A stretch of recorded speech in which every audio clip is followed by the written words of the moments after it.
For you niggas is cap, wait. I'm every designer the jeans, wait. I could pretend in these. You niggas cap. You niggas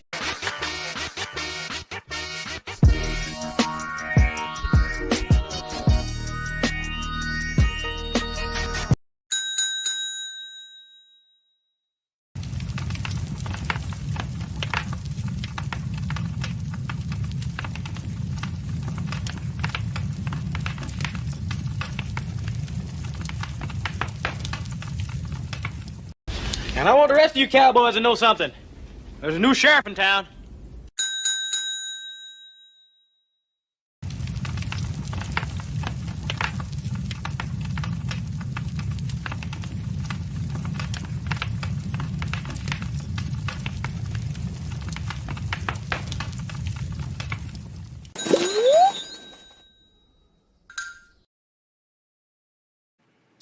One, two, one, two, one, two, one, two, one, two. Let me get a subscribe in the building. But we just gonna do this evening thing. I wanted to start with this Mark Cuban stuff, where there's a division in the sisterhood. But I think I may just start with this. The Gen Z's mentality. And as a corporate girly, I'm constantly thinking about how to make my email messages pop, how to turn my thoughts and words into magic. And I think it's the best thing for all of us to do. And you say, girl, what is the Gen Z? Are you sure about that? Yes. Because one thing about the Gen Z is they really don't care. They will start a job today and they'll walk off of it this afternoon. They don't really care. They're not loyal to these companies and these jobs. They're not loyal. And I don't care if it's a career. They're not loyal to it. But us Gen X's, oh, we loyal. You can be treating us like crap and we're going to show up tomorrow. There you have it. This is what the man was saying all this time. That your honor and your loyalty lies where you want it to. And that's all the brothers have ever said. Like, look, you are more loyal to that job.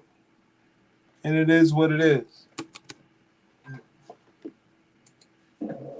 They don't really care. They're not loyal to these companies and these jobs. They're not loyal. And I don't care if it's a career. They're not loyal to it. But us Gen X's, oh, we loyal.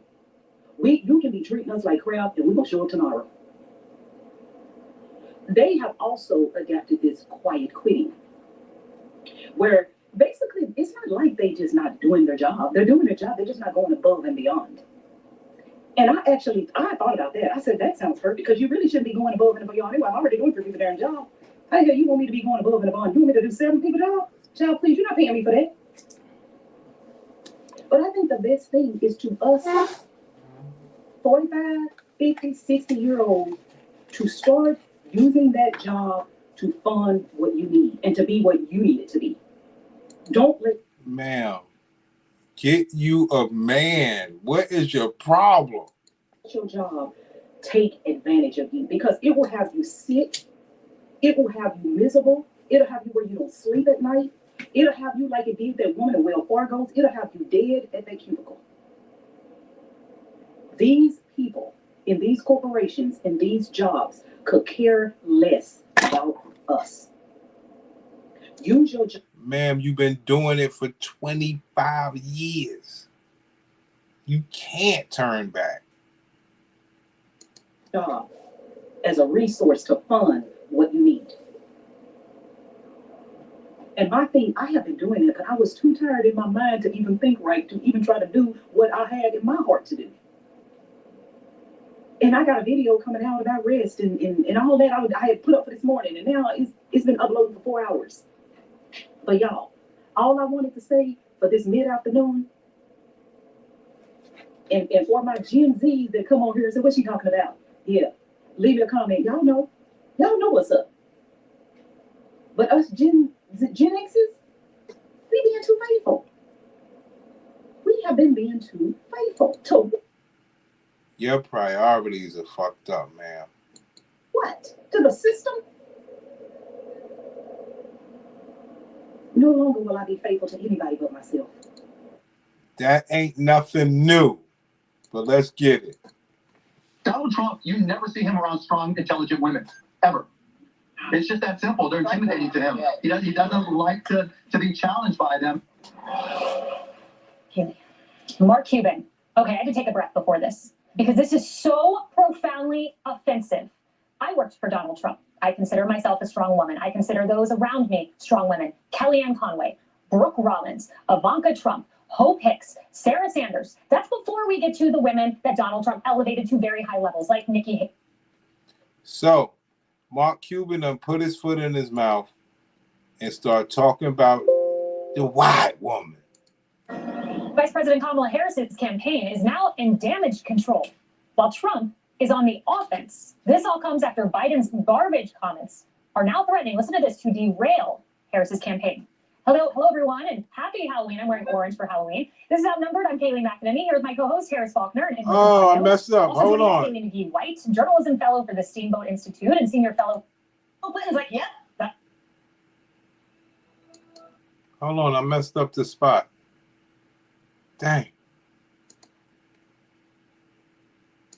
Right. I mean, that's the second, by the way, gaffe that he's made that essentially says, yes, Donald Trump's policies, the economy was better, and under this administration's policies, the border is open. Yeah, and he said that the reason that we have the crime and people like Laken Riley are no longer with us is because this administration hasn't vetted. Look, I Progressive group. It's about women. Watch. And no one will ever know. Did you make the right choice? Sure did, honey. Here we go. Remember, what happens what they think they can't control. Here we As a go. young woman, consider myself a strong woman. They might think that women are going to vote for Kamala and that they might hide that fact from their husbands, but it seems more likely to me that there are going to be a lot of women out there who vote for Trump and feel the need to hide that fact from some of their female friends who might judge them. If you thought this was a hot segment, boy, do we have something for you next. Stay tuned. Here we Single go. woman around Trump. Watch. Donald Trump, you never see him around strong, intelligent women, ever. It's just that simple. They're intimidating to him. He doesn't like to be challenged by them. Mark Cuban goes off on the women. And they didn't like that too much. So, you know how it is. They'll try to cancel anybody. Let's go. Mark Cuban. Okay, I had to take a breath before this because this is so profoundly offensive. I worked for Donald Trump. I consider myself a strong woman. I consider those around me strong women. Kellyanne Conway, Brooke Rollins. Like I said, you go after these. Don't you go after them. It's the weirdest thing. You cannot say strong woman, but you also you can't say strong woman. Hold on. Let me phrase this shit right, because this shit is all baffling. You can say strong woman, but you can't say strong man. You can't say not strong woman, but you can say not strong man. Yeah. Ivanka Trump, Hope Hicks, Sarah Sanders. That's before we get to the women that Donald Trump elevated to very high levels, like Nikki Haley, who still supports him, like Amy Coney Barrett, who he put on the Supreme Court, or the women currently around him. Susie Wiles comes to mind, Caroline Levitt. That is so offensive. And you know why? Because it's not just about the women who worked for him. He said the women around Donald Trump. This comes right after the Joe Biden garbage comment. Okay, the women around Donald Trump. What about the women who vote for Donald Trump? Are they weak? Are they dumb? Did Mark Cuban just insult any woman who supports Donald Trump? Because it's a little, very small step from that. And this is an official Harris campaign surrogate, Mark Cuban. That is misogynistic in my view. Get out of here, Mark Cuban. Kamala Harris, he's your surrogate. I want to hear from you. Do you agree? Misogynistic. All right. Now, I don't have a dog in this fight. I understand this is Mark Cuban versus the women, but misogynistic, yeah, it goes both ways. There's no man, fuck it. There's no man that can, that will not be misogynistic. So it is what it is. Even if I'm not for Trump, not for Kamala, whomever, I realized that both sides can be misogynistic, meaning it's some weird shit going on. Hey, the women are weak. Get out of here, Mark Cuban. Kamala Harris, he's He's your surrogate. I want to hear from you. Do you agree the women are weak and ineffective? Whatever he said, get out of here. And I can't wait to hear from you, Kamala. Yeah, look, I would add Janiyah Thomas to that list. I'd add a lot of people, women that I just did all women's town hall with him. Those women were with him. Those people who are now in charge of the messaging that you've seen go viral, super viral. It's unbelievable that he would say this. And I worked on a philanthropic outreach program during the pandemic. It was a digital reach all high schoolers across the country and lift their spirits, that sort of thing. And he was part of that massive effort during the pandemic. And so I thought I got to know him a little bit, as much as one can, for the weeks of preparation for that. And I had been asked to do it, and I wanted to help in any way because kids were locked down. That is not the Mark Cuban that I thought I got to know. Ma'am, he is the Mark Cuban that you got to know. He just had a view, like he's on Kamala's side and he was talking about Trump's side. It's like playing basketball or something like that. Just because he competes against you in the sport doesn't mean that he hates you. Just because he says, yo, you can't shoot like me, or you can't play ball like me, or you, doesn't mean that he hates you, Take it a little too far, but I understand. I thought that this was a man who was willing to give his free time, as we all were, to lift up young boys and young girls. What kind of messaging is this for a man who has been in business for so many years, employed so many people, and I would have to guess, women among them?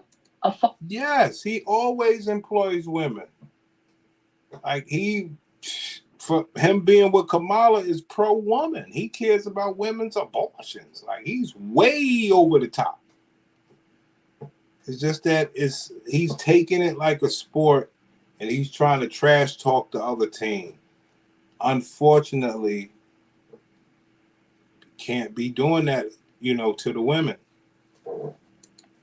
Father, a husband. Were you thinking when you said it? Because there's always time to say, I'm sorry.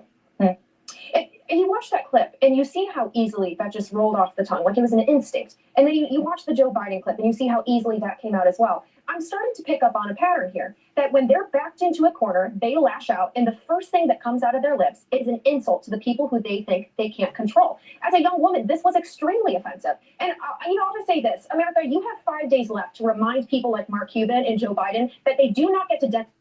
Your movie is really funny. It's really funny. By myself, laughing out loud hysterically today.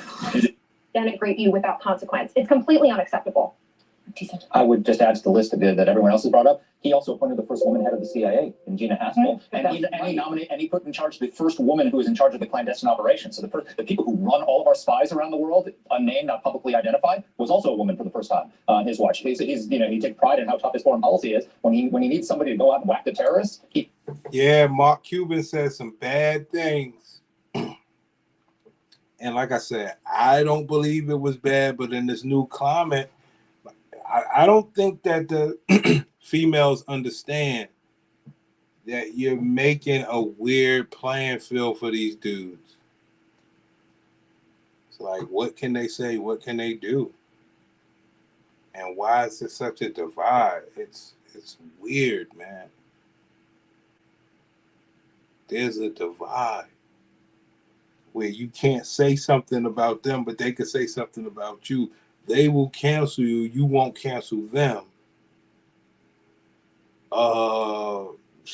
They would love to impact your money and your life. You wouldn't do that to them. It's just some weird stuff.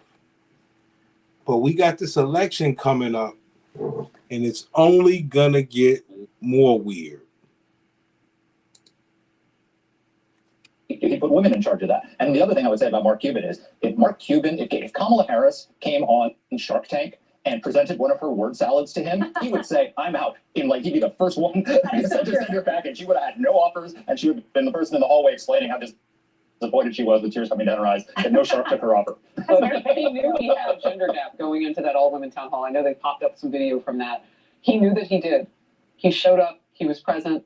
And those women, we don't know how all of them voted or will vote, but they appreciated his time so much, and his attention and his listening to their questions. Yeah. Look, I don't know where Mark Cuban is today, but as a woman, I have questions. I want to know, are you big enough? Are you man enough to apologize and take responsibility for what you said? Wow. The audacity behind that comment, the hubris behind it, the cavalier quality, how easily it rolled off his tongue, that he could, with a broad brush, afforded a billionaire, a reality TV star, to say to all of those who served in the military, in the administration with Donald Trump, those incredible, strong, intelligent female leaders, the best of us, the treasure, that they are not strong, that they are unintelligent, and to say it with a straight face, thinking it would be applauded.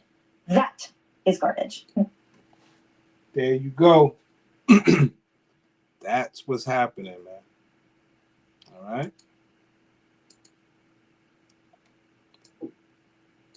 Let's get over to this.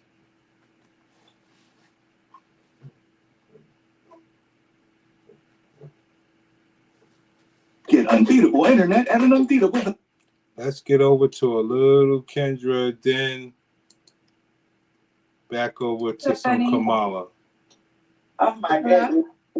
Hi. Hello. Hey. What's your name, baby? Ty, I was not ready, but Ty.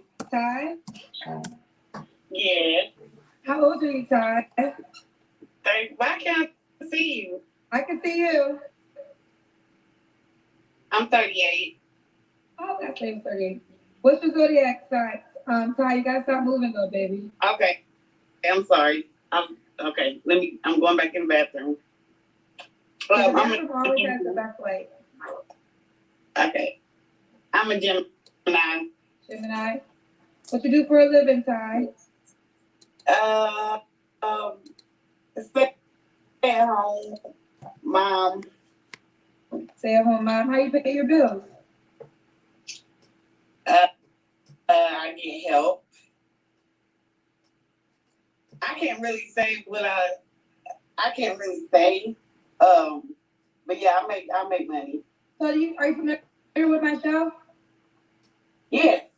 You do gotta share. You don't gotta give all the details, but you do gotta share how you make money. I pay my bills. I pay my bills. I don't need help with paying bills. You get money legally? Yes. Illegal immigrant. So Ty, 30. How many kids do you have, honey? I have two. I got a 23-year-old son and a 17-year-old daughter. You have a 23-year-old, so your child's 23 and 17? Yes. And you're a stay-at-home mom? Yes. Aren't they? I don't work. I don't have a job. Right. And listen, maybe I'm ignorant, but your kids are 23 and 17. Can you still be a stay-at-home mom when they're that old? I mean, I don't know what else to say. Like, well, I don't have a job. Just say that. Okay. And you don't want to share how you pay your bills? I mean, I make money. Ty, Gemini, where you calling me from? What city, love? Tennessee. Tennessee. So, there you have it, your Tennessee love. Damn. It's funny because I guess I would say she's using the fact that I guess she looks fair that she would let her hair be like that. That's crazy. Just to shop yourself to dudes like that. Saying like, yo, I know you niggas don't give a fuck. Wow. So, have you ever been married? No. I have been engaged, so. Are both your kids by the same man? No. Okay, stop moving to me. And never married. All right, so we have Ty, Gemini. She's a mom to a 23-year-old and a 17-year-old. Ty, bring the face down so I can see your face, honey, okay? Stop moving the camera, okay? There we go. She's in Tennessee. She's not currently working. Mom to 2 kids by 2 men, never married. Can you see yourself now? Ty? Yes. Okay. Yes, ma'am. Stop worrying about the comments so much. Focus on me. What kind of man are you looking for, Ty?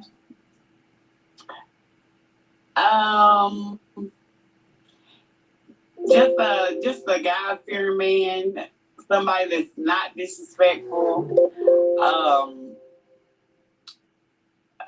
Has to have a good relationship with his parents. good relationship with his children, just respectful. Baby, my hair is not done. My God, sister. Come on, man. Unbelievable. Wow. Oh, shit.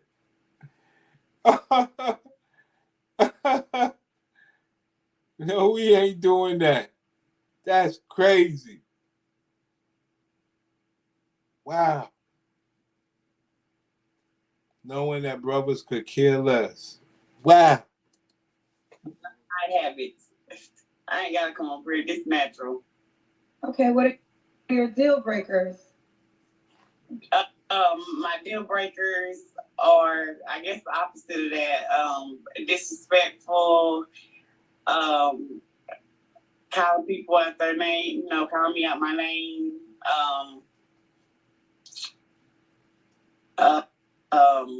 Don't believe in God.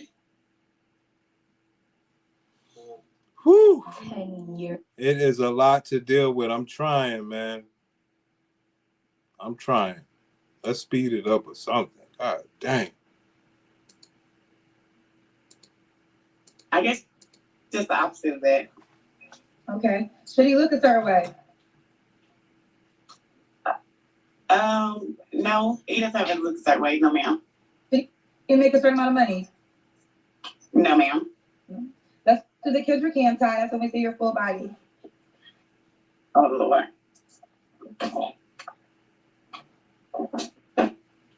I did not think I was going to be on this.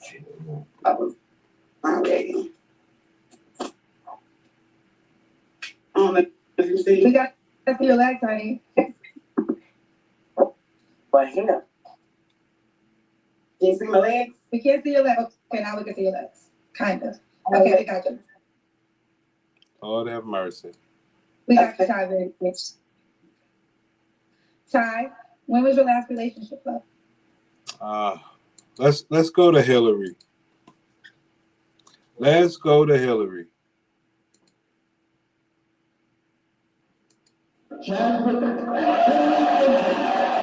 Decade or maybe a few decades later, when I started at HRC, we hosted an event with Secretary Clinton to support the State Department's Global Fund. And when she arrived, I was so excited. I was there to greet her. She got out of the car. She jumped out with enthusiasm. She congratulated me. And then she very quickly says, "You know, I was the first HRC in your life."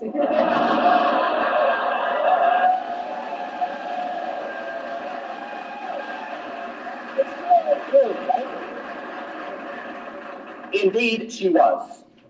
As First Lady of Arkansas, Hillary Clinton had already shown herself to be a warrior for justice, someone who fought for the equal dignity of each and every Arkansan.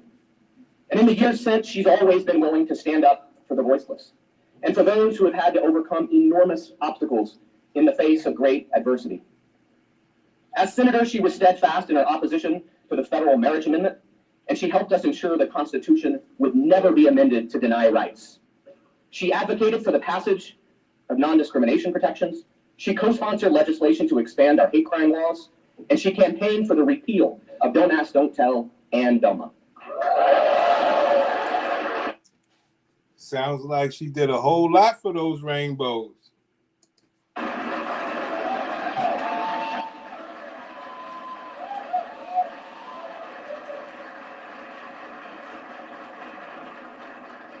As Secretary of State, she made the inclusion of LGBT rights a top priority of American foreign policy. And I know that no one in this room will ever forget her speech in Geneva, where she boldly declared that LGBT rights are human rights and human rights are LGBT rights.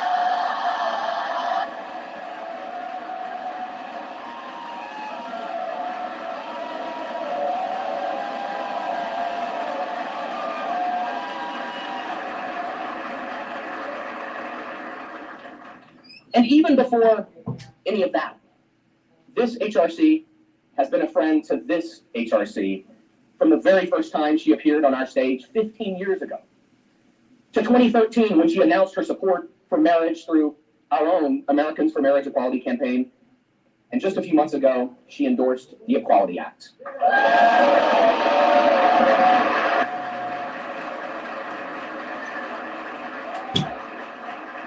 She spent a lifetime fighting for us, and we're honored to have her here with us this morning. So now, please join me in welcoming to the podium a true trailblazer and a real champion for equality, Hillary Clinton.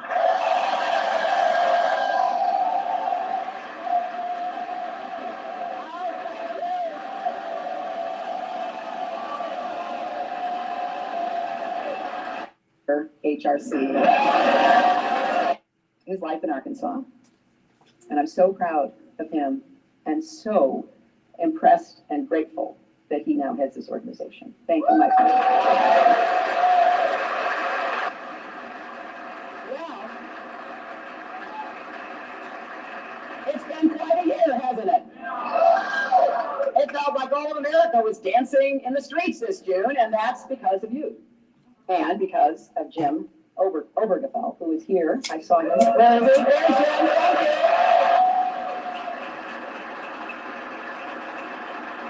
you. Along with Edie Windsor and all the families who took their fight all the way to the Supreme Court. It was because of leaders like Chad and Jody Winterhoff, who is here, and Joe Salaminis, who is here, and Mike Berman, who is my longtime friend, who's been a champion, all the members of the HRC boards and committees, everyone who marched, sang, wrote briefs, sacrificed everything you did to make marriage equality the law of the land. Now, there is a map on the wall of my campaign headquarters in Brooklyn, and a place of honor right when you walk in. It's called States Where Marriage Equality is Law. And it's just a plain old map of the United States. But because now every single American, no matter where you live, is free to marry whoever you love, the map is colored everywhere. And that is the way it should be. Yep. Just understand what's going on with the Harris administration. This is where the laws are. When you watch this stuff here, they tell you, we went to the Supreme Court, we went to we went there, we did this, we did that. Whereas as a heterosexual person, all you have is Trump. You don't have people fighting for you.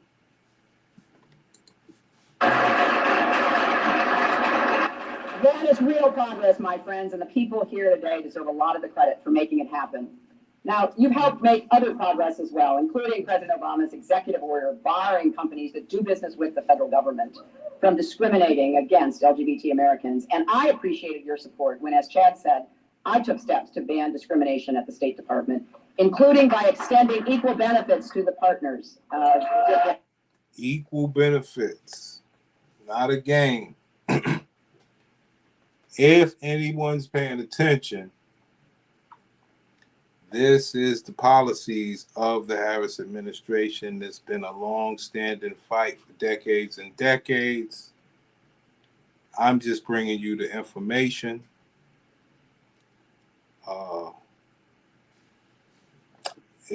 I know no one's frightened. You're not frightened anymore. You realize it's just here.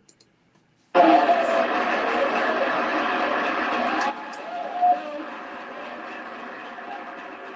really here to say thank you for your hard work and your courage, and for insisting that what's right is right.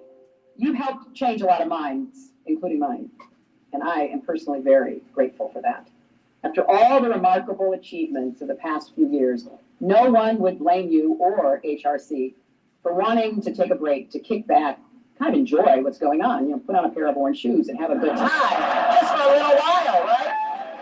But I wish that all the progress that we've made was so secure and so deeply ingrained in our laws and our values that we didn't have.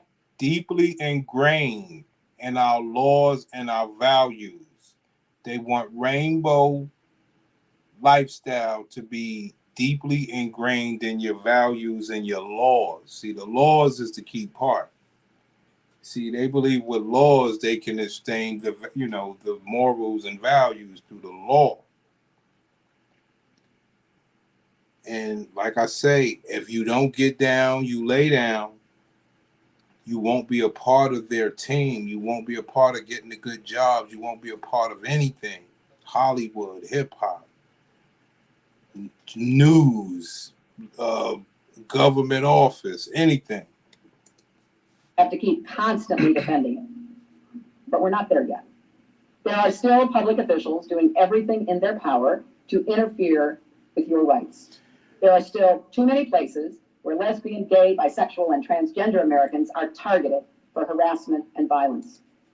Why don't you come out and say this in public, Hillary? Why don't you say this? You're going to wait until Kamala wins. I get it. There are still too many young people out there feeling hopeless and alone. Now, we assure them it gets better, but it can still be really hard to believe that. We assure them it gets better. Now, why do we say that? This video was 9 years ago. 9 years ago. Yes, it has gotten better. And it's about to get better when Kamala get it. Especially when you turn on the TV and you see a Republican candidate for president literally standing in the courthouse door in Kentucky, calling for people to join him in resisting a Supreme Court ruling, celebrating a county clerk who's breaking the law by denying other Americans their constitutional rights. Or when Republicans in Indiana pass a law letting businesses deny service to LGBT customers under the guise of religious freedom. Think about how that must sound if you're a young gay or transgender kid. The message is unmistakable. There's something wrong with you.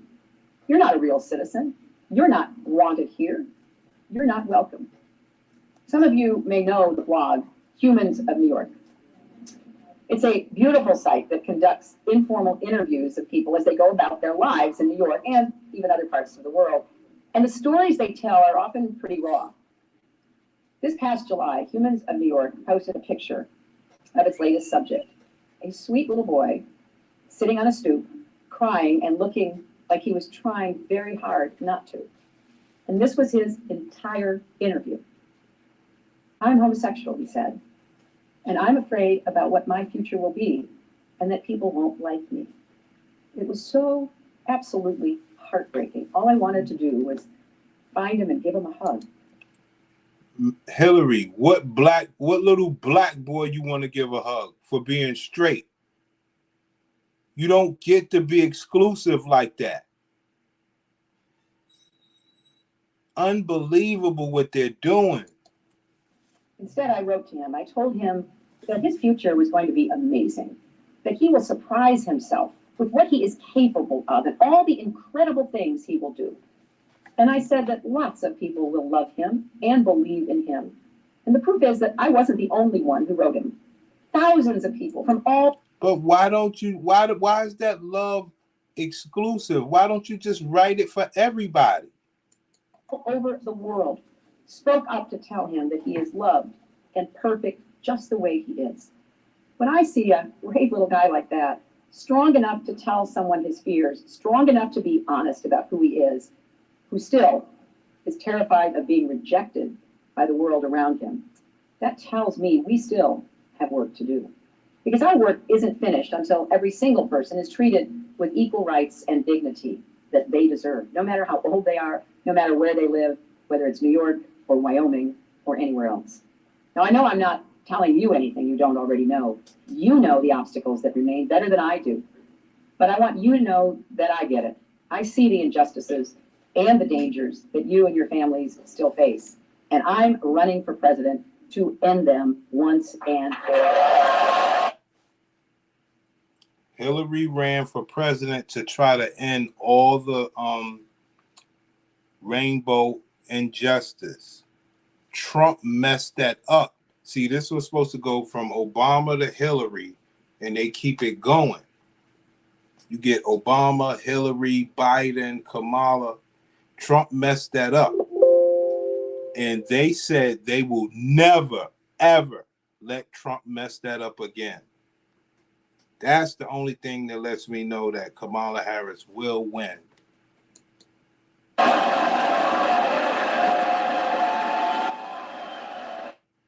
Being about improving the economy so everybody who works hard, does his or her part, can get ahead and stay ahead.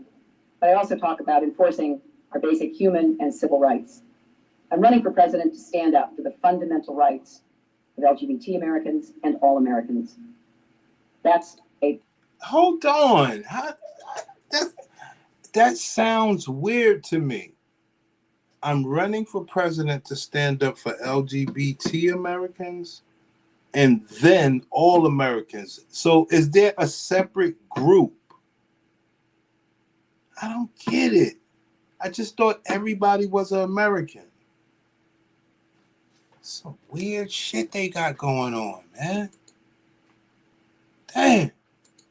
Does his or her part to get ahead and stay ahead. But I also talk about enforcing our basic human and civil rights. I'm running for president to stand up for the fundamental rights of LGBT Americans and all Americans.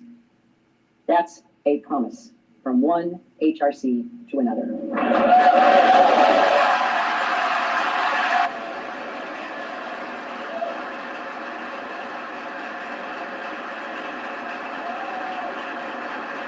So what does that mean? Well, it means I'll fight to end discrimination wherever it occurs. It's outrageous that in 2015 you can still be fired for being gay. You can still lose your home for being gay. You can even be denied a wedding cake for being gay. And this kind of discrimination goes against everything we stand for as a country. Congress must pass the Federal Equality Act, and that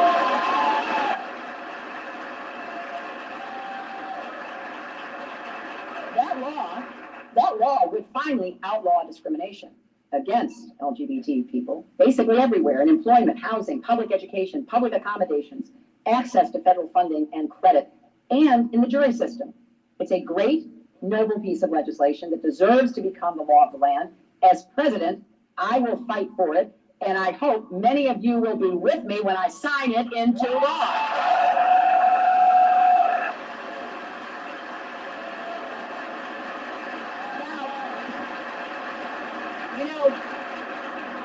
You know, I have a particular commitment to healthcare. I like to say, I still have the scars to show for what we tried to do back in the 90s, and I'm particularly concerned about healthcare for the LGBT community.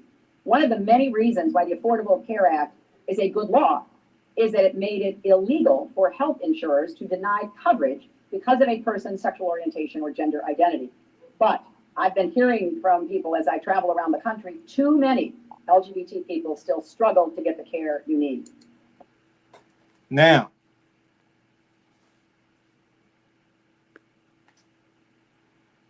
yeah, man. What's good, Bernie? Like I said, this CARE Act is important.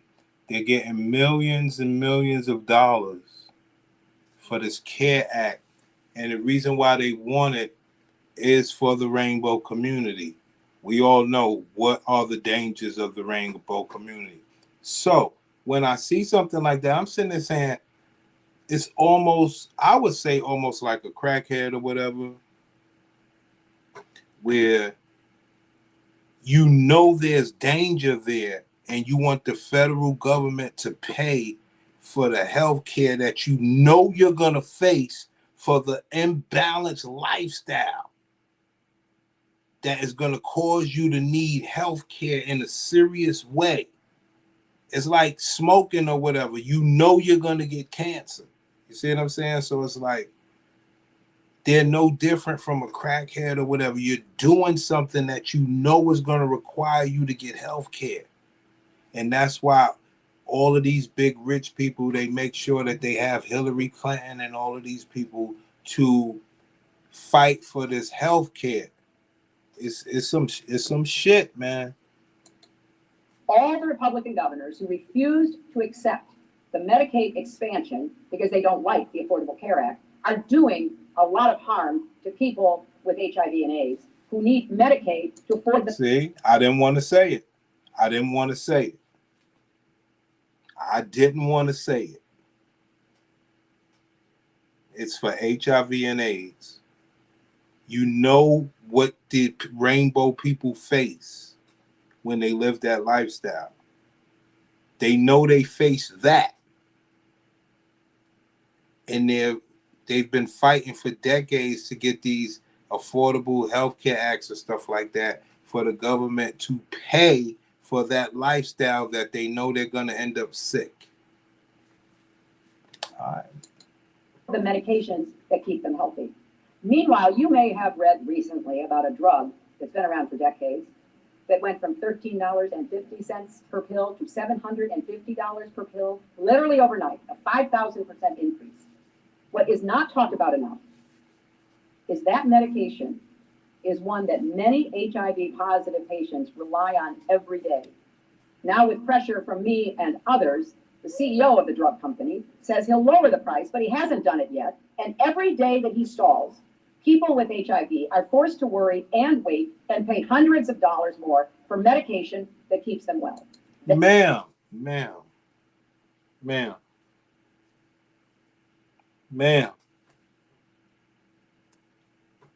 you know you must be in an echo chamber, because the questions would, to any regular person would be like, okay, you have a subject that has HIV and AIDS. Ma'am, how did they get it? And you're going to say, well, they just had a lifestyle that they chose. Ma'am, they chose that lifestyle. They knew that it came with that lifestyle. So why should the federal government have to pay millions and billions of dollars for health care because that person chose a rainbow lifestyle that almost guarantees them HIV/AIDS? That is crazy, but whatever. It's the same thing that Biden and Kamala and Obama, they all doing it. With pressure from me and others, the CEO of the drug company says he'll lower the price, but he hasn't done it yet. And every day that he stalls, people with HIV are forced to worry and wait and pay hundreds of dollars more for medication that keeps them well. That is wrong, and as president, I'll take on the drug companies. I'll cap out-of-pocket expenses for people with chronic diseases like HIV/AIDS.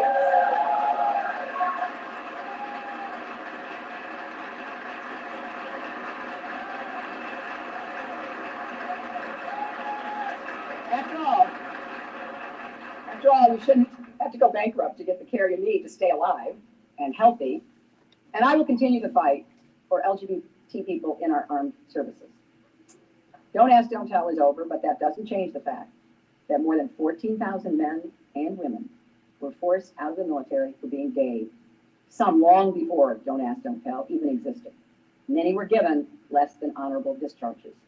I can't think of a better way to thank those men and women for their service than by upgrading their service records and making sure they get the honorable discharge they deserve.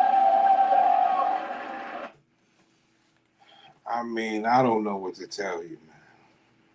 So, like I said, as a black man, it's so weird that rainbow people get all this honor. That's when black people say, well, hey, why don't you go back and honor all the people that paved the way for them to steal the concept? I mean, you keep Elvis alive. I mean, this shit is crazy. Whatever.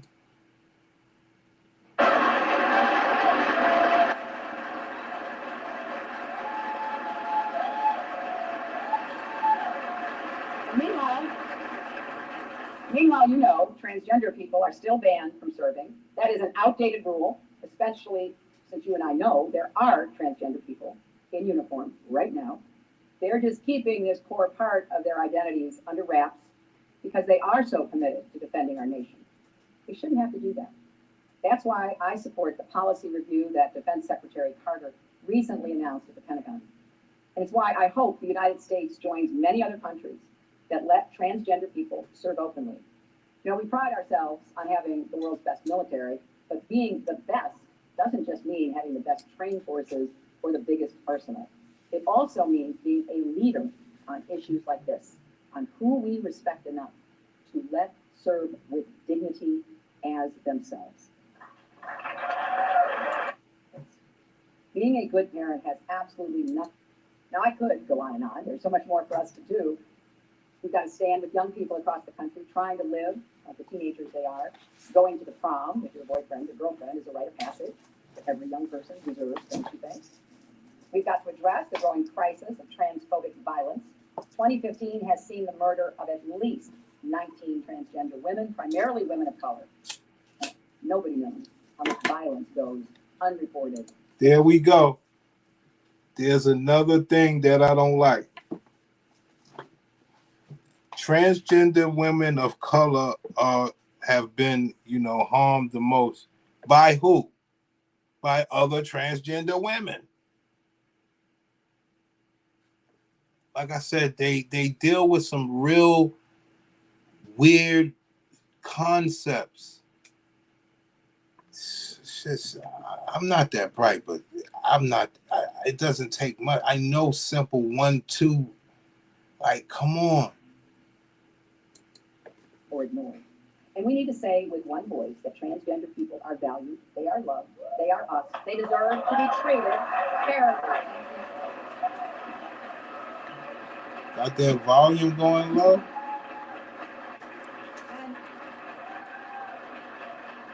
And let me ask you also to keep standing up for the human rights of the LGBT community worldwide. Hundreds of millions of people live in places where they can be arrested, even executed for being gay. Just a few days ago, the president of Zimbabwe. Like I said, I know you never heard Hillary talk like this. Nobody had. That's what ought to scare you about the Trump people. Why won't Trump and them bring this stuff out?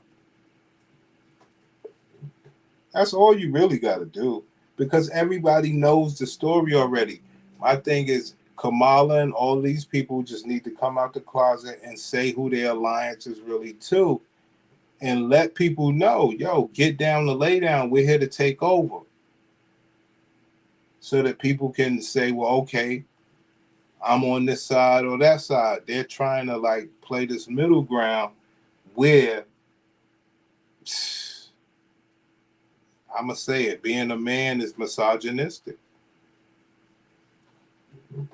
Not saying anything, just being that way. Remember when you grew up, being a boy was the shit. You don't get no period. You get to do your thing. They're actually trying, not in real life, but through law, trying to make it where, your existence as a male is misogynistic, yet soft. What? It don't make sense. I don't know. I just know when I see weird, I know weird. I'm not that damn dumb. Weird is weird. If you're a man, you're just basically misogynistic for breathing. But in order to thrive, you would need to be soft. You know what? I'm gonna come back with another HRC. I'm do HRC in the evening for gladiator purposes. Need them niggas dropping on me. Thank you for watching.